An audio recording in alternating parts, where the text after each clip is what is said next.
ஒரு அழகான இபாதத். ஆனால் நிறைய பேர் அந்த இபாதத்துடைய விஷயத்தில் கவனம் செலுத்துவதில்லை. அந்த இபாதத் மனதுக்கு இனிமையானது, நிம்மதியை தரக்கூடிய இபாதத்தாகும்.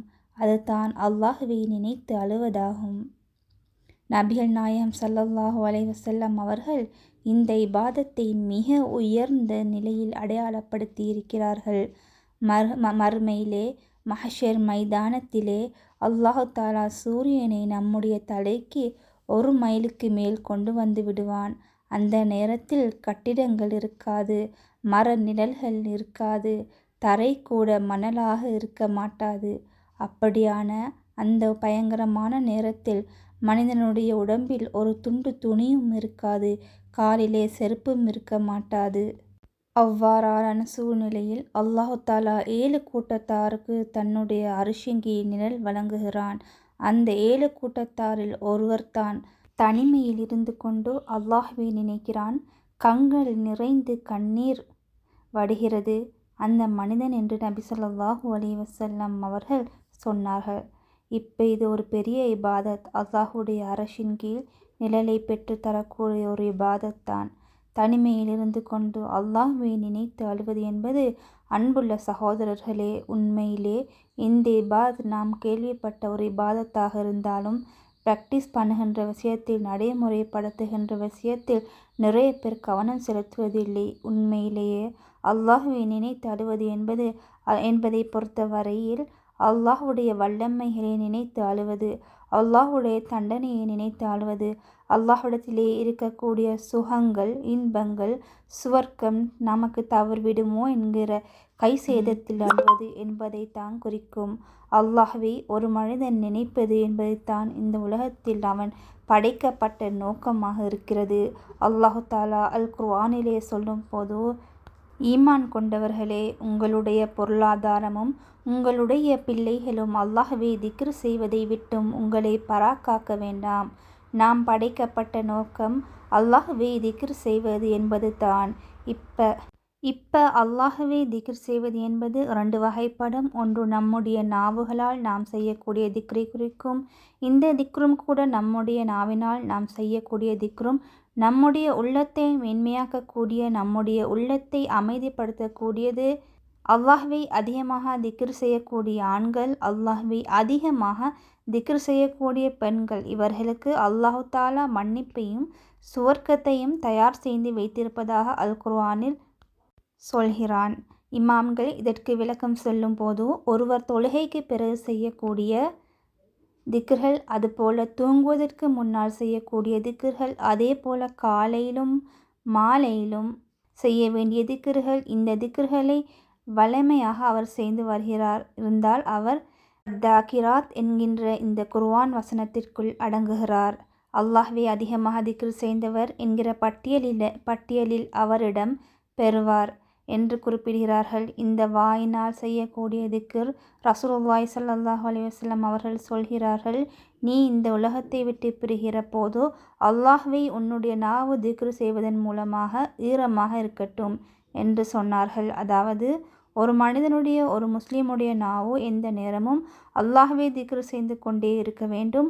அல்லாஹ்வை திக்ர் செய்து கொண்டிருப்பதற்கு நிறைய திக்ர்களை ரசூலுல்லாஹி ஸல்லல்லாஹு அலைஹி வஸல்லம் அவர்கள் நமக்கு கற்றுத் தந்திருக்கிறார்கள். அதிலே குறிப்பாக காலையிலே நாம் ஓத வேண்டிய திக்ர்கள் இருக்கின்றன. அதிலும் குறிப்பாக லா இலாஹ இல்லல்லாஹ் வஹ்தஹு லா ஷரீக லஹு லஹுல் முல்கு வலஹுல் ஹம்து வஹுவ அலா குல்லி ஷைஇன் கதீர் என்று சொல்வது. இதை ஒருவர் 100 தடவைகள் சொன்னால் அதன் மூலம் அவருக்கு கிடைக்கின்ற நன்மைகளை பாருங்கள். ரசூலுல்லாஹி ஸல்லல்லாஹு அலைஹி வஸல்லம் அவர்கள் சொல்கிறார்கள், இவ்வாறு ஒருவர் காலையிலே ஃபஜ்ருக்கு பிறகு 100 தடவைகள் சொல்வாராக இருந்தால் அவர் 10 அடிமைகளை விடுதலை செய்த நன்மையை பெறுவார். இரண்டாவதாக அவருடைய 10 பாவங்கள் மன்னிக்கப்படுகின்றன. மூன்றாவதாக 10 அந்தஸ்துகள் உயர்த்தப்படுகின்றன.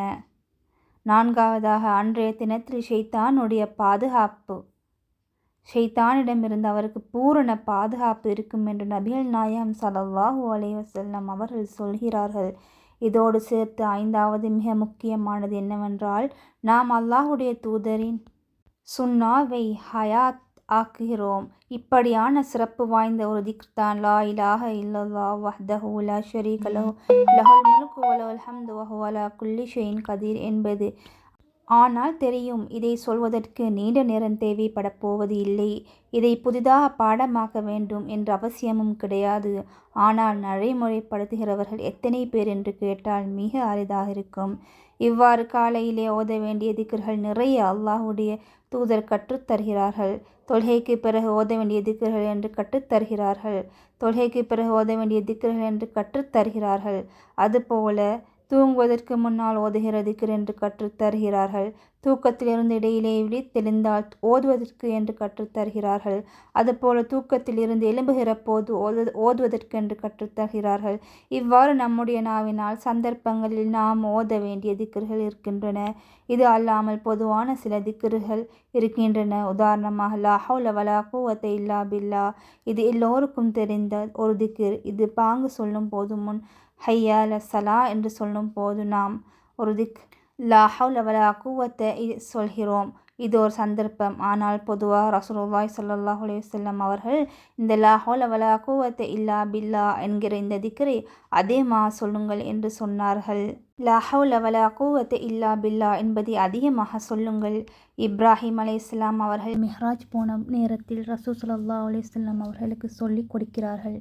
இந்த லா ஹவ்ல வலா குவத்த இல்லா பில்லா என்கிற திக்ரை உன்னுடைய சமுதாயத்திடம் போய் அறிமுகப்படுத்தி இதை அதிகமாக சொல்லுமாறு அவர்களுக்கு நீ சொல்ல வேணும். ஏனென்றால் இந்த திக்ருடைய சிறப்பை பார்க்கும்போது இது சுப்ஹானல்லாஹ், சுவர்க்கத்து பொக்கிஷங்களில் இது ஒன்று, சுவர்க்கத்து வாசல்களில் இது ஒன்று, சுவர்க்கத்து செடிகளிலே இது ஒன்று என்றெல்லாம் நபிகள் நாயகம் ஸல்லல்லாஹு அலைஹி வஸல்லம் அவர்கள் சொல்லி இருக்கிறார்கள்.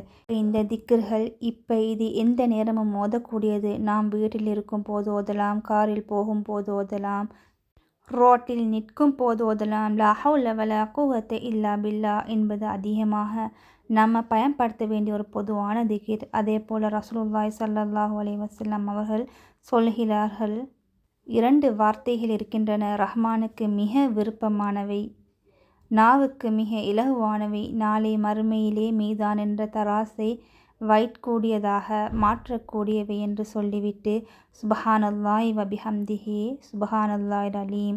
இதை எதற்கு சொல்கிறேன் என்றால், கண்ணியத்திற்குரிய சகோதர சகோதரிகளே, தெரிந்த திக்ர்கள். புதிதாக நாம் உட்கார்ந்து ஒரு புக்கை எடுத்து கிளாஸில் உட்கார்ந்து பாடமாக்க வேண்டிய திக்ர்கள் கிடையாது. நம் எல்லோருக்கும் பரிச்சயமான திக்ர்கள். ஆனால் நம்ம ப்ராக்டிஸ் பண்ணுவதில்லை. இவ்வாறு ரசூலுல்லாஹி ஸல்லல்லாஹு அலைஹி வஸல்லம் அவர்கள் கற்றுத்தந்திருக்கிற இந்த திக்ர்களை சந்தர்ப்பங்களிலும் சரி, பொதுவாக சரி, அதிகமாக நம்முடைய நாவால் திக்ர் செய்வது என்பது ஒரு வகையான திக்ர். இன்னும் ஒரு வகையான திக்ர் என்னவென்றால், அல்லாஹுவை நாம் அதிகமாக நினைப்பது.